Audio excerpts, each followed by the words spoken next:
कक्षा 11 व्यवसायिक अध्ययन के थोड़ा अभी लास्ट वीडियो में आपको व्यवसायिक क्रियाओं के प्रकार बताए गए थे।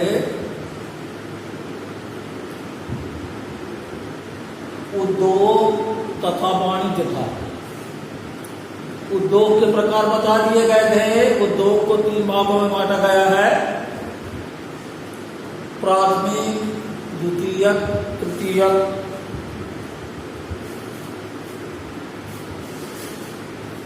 इसके बाद वाणिज्य के प्रकार नहीं बताए गए थे। वाणिज्य के प्रकार 2 हैं, व्यापार तथा व्यापार के सहायक। व्यापार का अर्थ बताया गया था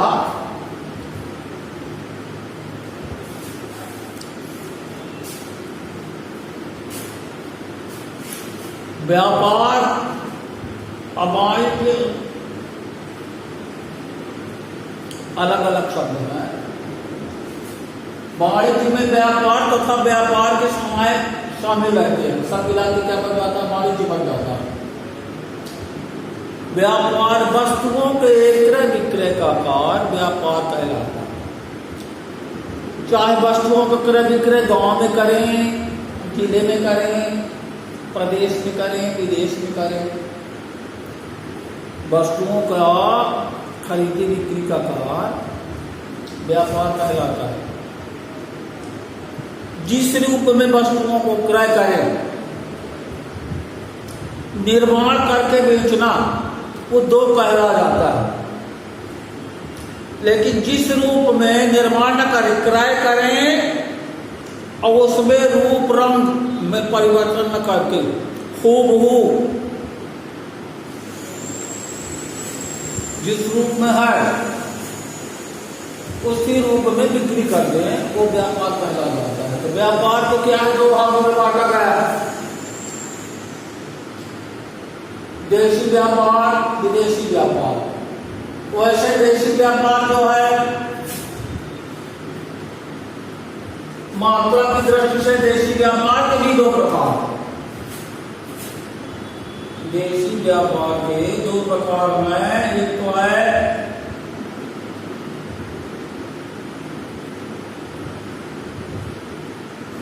मात्रा की दृष्टि से और दूसरा है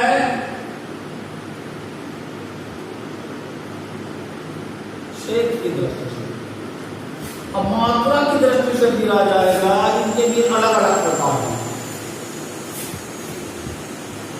मात्रा की दृष्टि आ जाएगा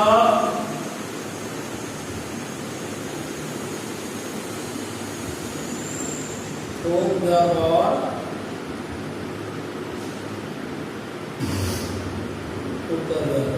क्षेत्र की दृष्टि आ जाएगा स्थानीय व्यापार।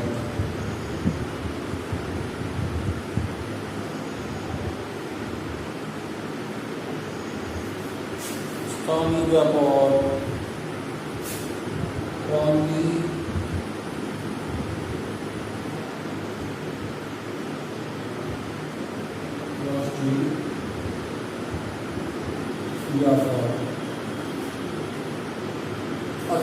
विदेशी व्यापार की 1 प्रकार की दे रही है।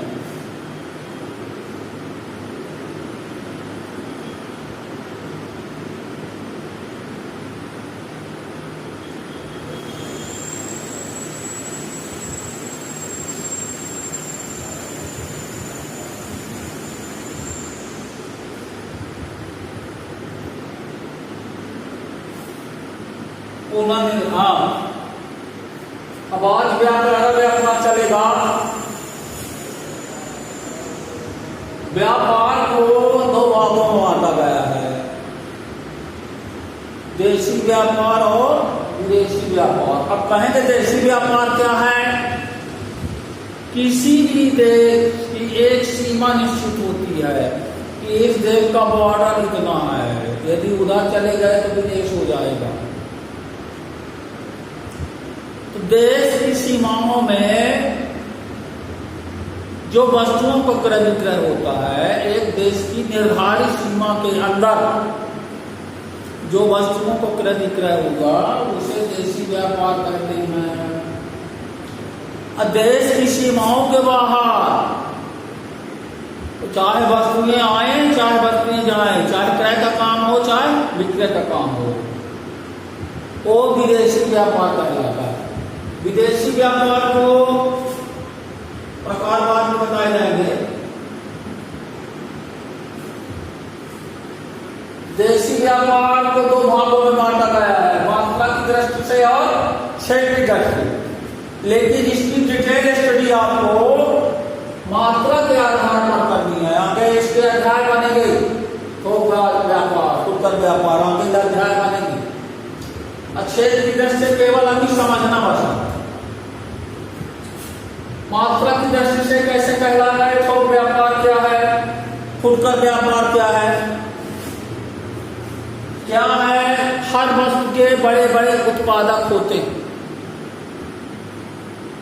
उन उत्पादकों का सीधे उपभोक्ताओं से संपर्क नहीं होता। उत्पादक जो है सीधे उपभोक्ताओं को दे भी नहीं सकते, क्योंकि उत्पादक जो है बड़ी मात्रा में, अधिक मात्रा में वस्तुओं का विक्रय करते हैं। वो एक एक पीस न देंगे। अब साबुन बनाने वाली कंपनी, लक्स साबुन बनाने वाली कंपनी हिंदुस्तान यूनिलीवर कंपनी है। एक उपभोक्ता चाहे बोले हमको एक साबुन दे दो तो ना देगी, एक दर्जन ना देगी, एक पेटी ना देगी। वो क्या है, अलग फुटकर व्यापारी को देगी। वो सीधे किनको देगी? थोक को देगी। वो उसी वस्तु का ढेर सारा संग्रह करते हैं थोक व्यापारी। और थोक व्यापारी से जाएगा फुटकर व्यापारी। एक तरह से थोक व्यापारी, फुटकर व्यापारी और उत्पादक के बीच में मध्यस्थ रहता है। थोक व्यापारी जो थोक वस्तु का काम कर, नारियल का करेगा तो नारियल है नारियल, गुड़ का करेगा तो गुड़ का, माने एक प्रकार की वस्तु उसके यहाँ मिलती है और वह देता है, वो भी फुटकर को नहीं देता है, वो उपभोक्ता को नहीं फुटकर को देता है। थोक व्यापारी उत्पादक से लेगा, अब फुटकर व्यापारी को देगा, अब फुटकर व्यापारी फिर उपभोक्ता के लिए। तो थोक व्यापारी उत्पादक और फुटकर व्यापारी के बीच का है। थोक व्यापारी जो है उत्पादक और फुटकर व्यापार के बीच की कड़ी है। थोक व्यापार का क्षेत्र बड़ा होता है, पूंजी अधिक लगती है, लाभ अधिक होता है, पूंजी फंसानी पड़ती है, वस्तुओं का भंडार अधिक रखना पड़ता है, क्षेत्र बहुत होता है। इसके बाद आता है, अभी समझिए जब एक पाठ आएगा थोक व्यापार का क्या अर्थ है, कितने प्रकार क्या लाभ है, क्या हानि है, थोक व्यापार के पक्ष में विपक्ष में तर्क है। ये जब लेसन आएगा तब विधिवत बताया जाएगा। ये पढ़िए आप, फुटकर व्यापार क्या है। फुटकर व्यापार ये करने वाले व्यक्ति फुटकर व्यापारी कहला गए। फुटकर व्यापारी ये भी चीज की कड़ी है। उपभोक्ता, फुटकर के बाद सीधे उपभोक्ता लेता है जो वस्तुओं का प्रयोग करता है। तो जो फुटकर व्यापारी है वो थोड़ा थोड़ा मात्रा में माल किससे लेता है? थोक व्यापारी से लेता है। अच्छा, और फिर उपभोक्ताओं को देता है। इस प्रकार जो है फुटकर व्यापारी थोक और उपभोक्ताओं के बीच की कड़ी है। फुटकर व्यापारी थोक व्यापारी और उपभोक्ताओं के बीच की कड़ी है। फुटकर व्यापारी ग्राहकों को अनेक सुविधाएं देते हैं, उधार की सुविधा दे दिए, तरह तरह की वस्तुएं थोड़ी थोड़ी मात्रा में रखते हैं।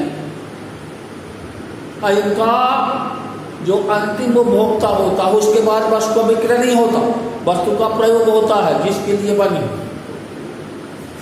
अच्छा, दूसरा है हिंदी क्या है, आगे चल के आपको अपने इसी 11-11 जो व्यवसाय करते हैं आगे इनके अलग अलग लेसन।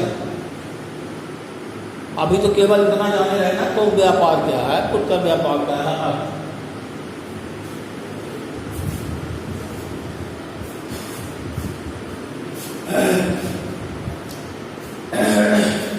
अब छेद की दृष्टि चलते हैं।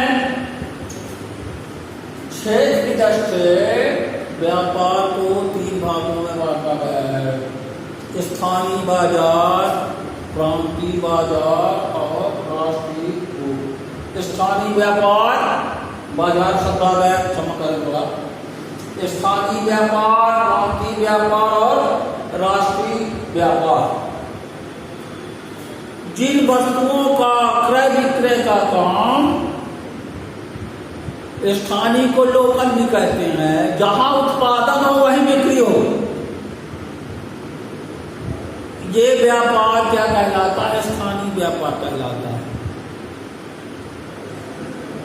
ऐसी वस्तुओं का व्यापार बाहर नहीं किया जा सकता, प्रदेश के बाहर, राज्य के बाहर नहीं किया जा सकता।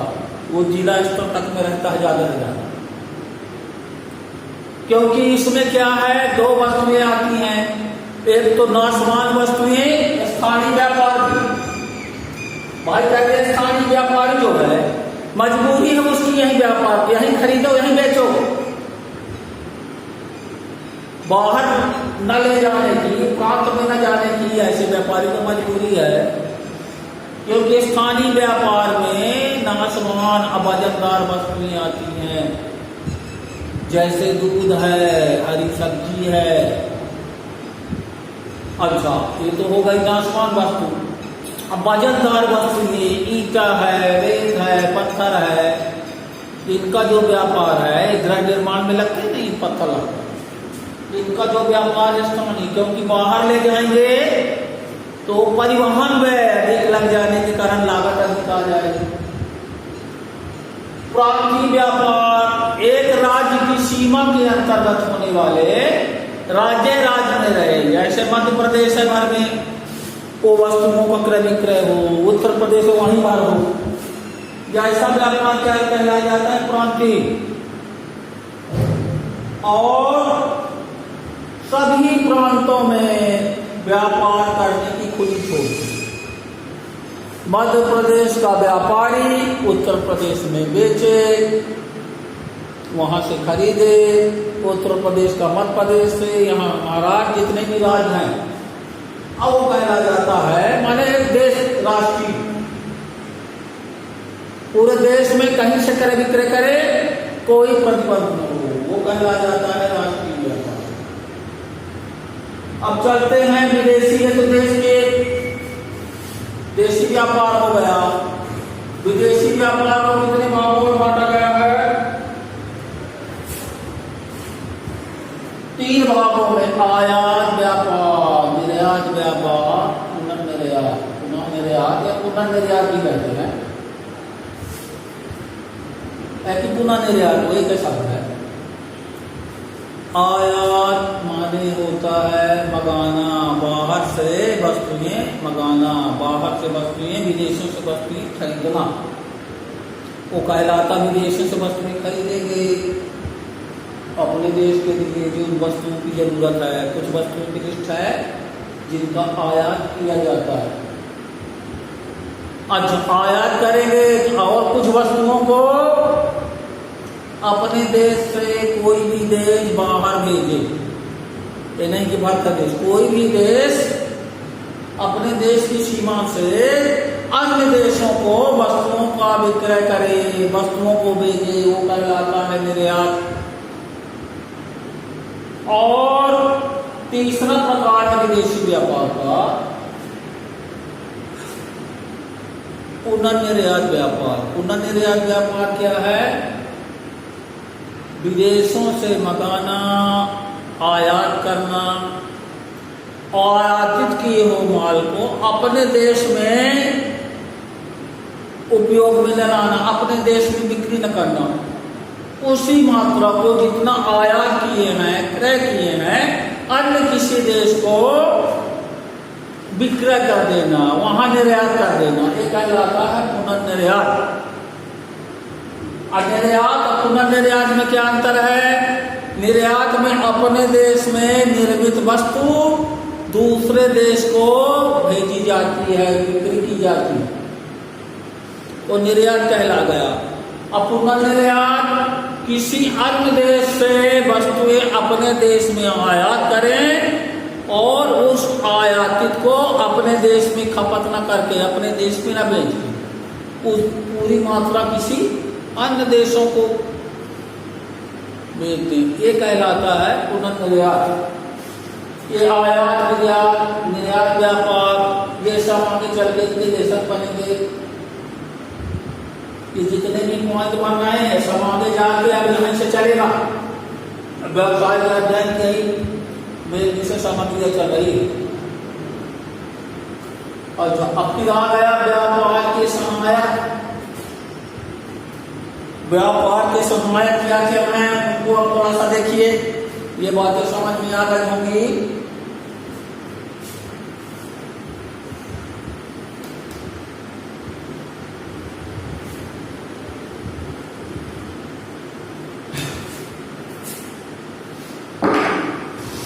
व्यापार के सहायक में है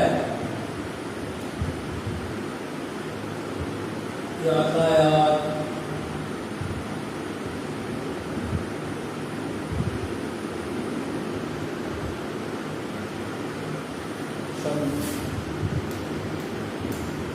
संदेश वाहन है,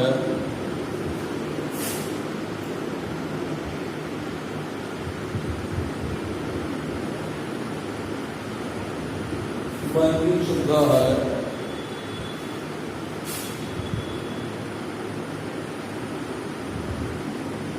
बीमा,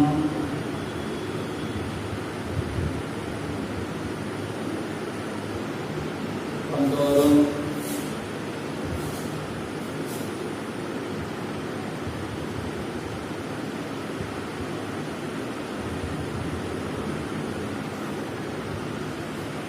आ गया। व्यापार के सहायक और बहुत से हैं, लेकिन अपने को इनको समझना, इन बिंदुओं को समझना है, थोड़ा ध्यान दीजिए। क्या है? यदि ये साधन न हो, वे सहायता न करें, तो इनके बिना, इन सुविधाओं के बिना व्यापार करना संभव नहीं होगा।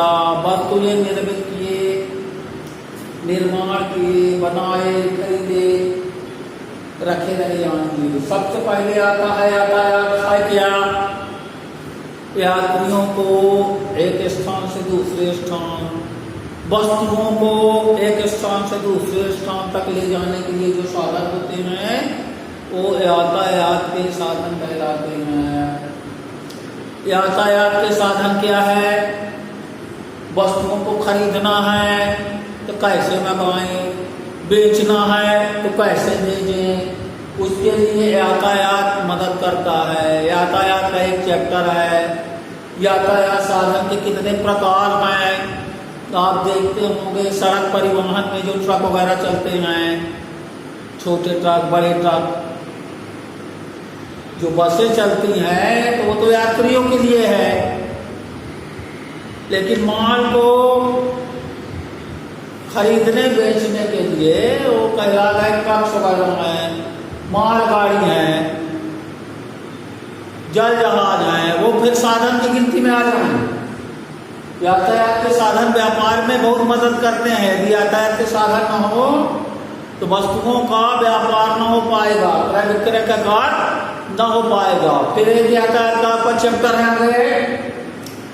यातायात के साधन कितने हैं, कितने प्रकार के हैं, तो उनको हल्का सा जान लीजिए। सड़क में जो चले वो सड़क परिवहन है, ट्रक वगैरह सड़क में चलती हैं। रेल परिवहन है, मालगाड़ी, रेलगाड़ी। वायु परिवहन है, महत्वपूर्ण और महंगी चीजें हवाई जहाज से।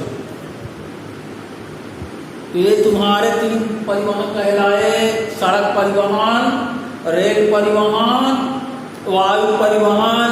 एरोप्लेन से माल आना जाना यात्री नहीं आते, माल भी क्रय विक्रय का काम होता है, महंगी वस्तुएं, भारी नहीं कि यहाँ का पत्थर बम्बई ले जाना है तो एरोप्लेन से न जाएगा, महंगी दवाइयाँ, सोना चांदी, ऐसा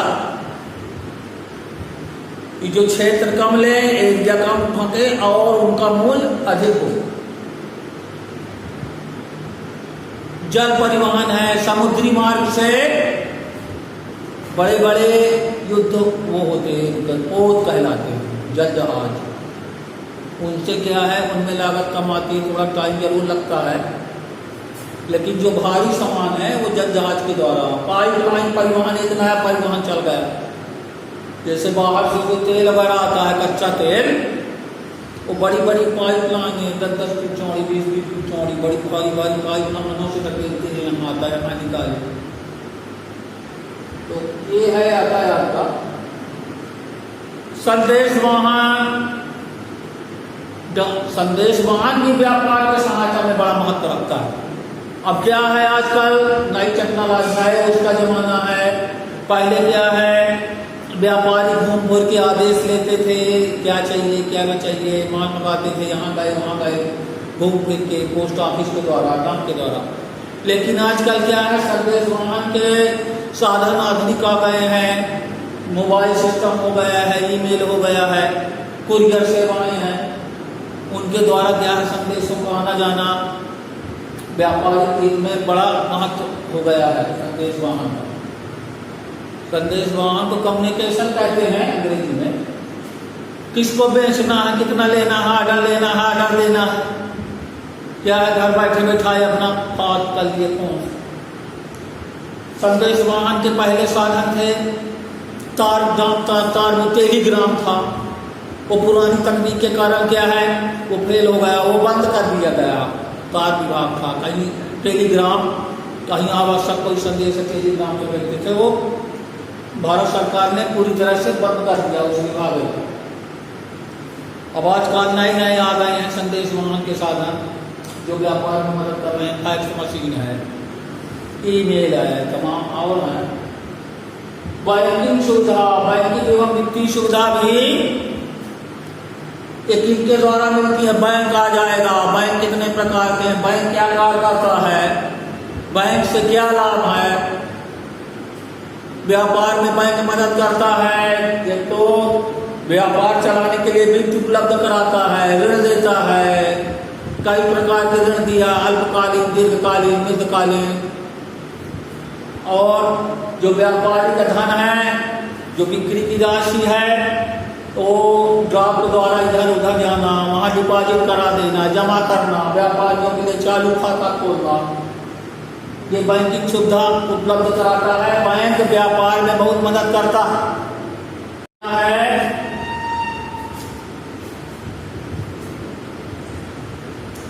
यदि बैंकिंग सुविधा न होती तो आपका व्यापार जो है इतना सफल न रहेगा, क्योंकि अपने देश में बैंकिंग स्वतंत्रता के पहले बैंकिंग का विस्तार नहीं था, बैंकिंग सुविधा था। व्यापार का काम तो चलता था, लोग साहूकारों से ऋण लेते थे। साहूकारों में ब्याज की दर कोई निश्चित नहीं रहती है, रहती है अधिक रहती है। तो बैंक से क्या है, ऋण लेने में, व्यापार करने में बहुत सुविधा जा रही है।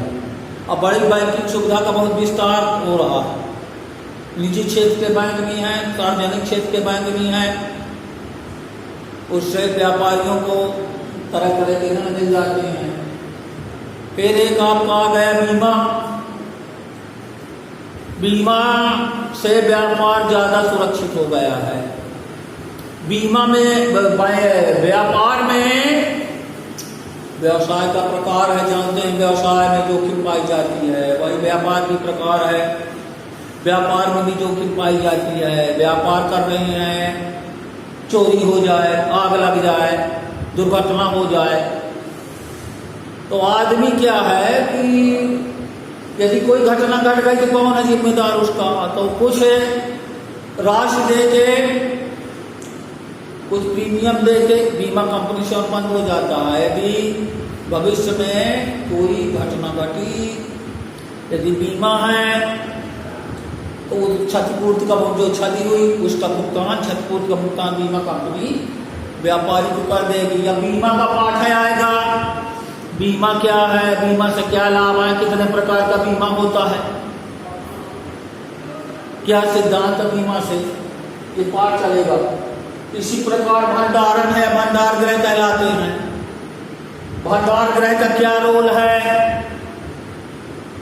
वेयर हाउस भी कहते हैं, कोई भी कुछ सरकारी होते हैं, निजी क्षेत्र के भी होते हैं। भंडार घर में कहीं क्यों रखते हैं, क्योंकि वस्तुओं का जब उत्पादक उत्पादन करता है तो सीधे कहाँ उपभोक्ता के थोक व्यापारी के फुटकर व्यापारी के पास नहीं आती, उनका एक क्या है, एक जगह स्टोर किया जाता है। उत्पादन के करने के बाद स्टोर किए, फिर जैसे जैसे उनकी ग्राहकों के द्वारा या कि थोक व्यापारी फुटकर व्यापारी के द्वारा उनकी मांग होती है, वहां से सप्लाई होती है। और ऐसे में असुविधा जाएगी यदि उत्पादक सीधे थोक को दे कि फुटकर को दो, उसमें दिक्कत जाती है। तो भंडार गृह में इकट्ठा करके रख दिए, फिर वहां से आता। छठवां आपका साधन है, बहुत बढ़िया है, विज्ञापन है। विज्ञापन के द्वारा बिक्री में वृद्धि होती है। विज्ञापन को विनियोग कहा गया है, आगे विज्ञापन का पाठ आएगा। क्या लाभ है विज्ञापन से, विज्ञापन भी बिक्री बढ़ाता है। विज्ञापन देख के लोग वस्तुओं को खरीदते हैं। अब फिर विज्ञापन के प्रकार आ जाएंगे, चलचित्र विज्ञापन है, टीवी में विज्ञापन आता है, सिनेमा घरों में विज्ञापन आता है, बड़े बड़े पोस्टर बैनर हैं। आदमी पोस्टर बैनर माहिर द्वारा भी प्रचार किया, प्रचार विज्ञापन। तो ये क्या है, कई चीजें सब व्यापार में मदद करती हैं। अब आज इतना ही, इसके बाद अब नेक्स्ट डे अगला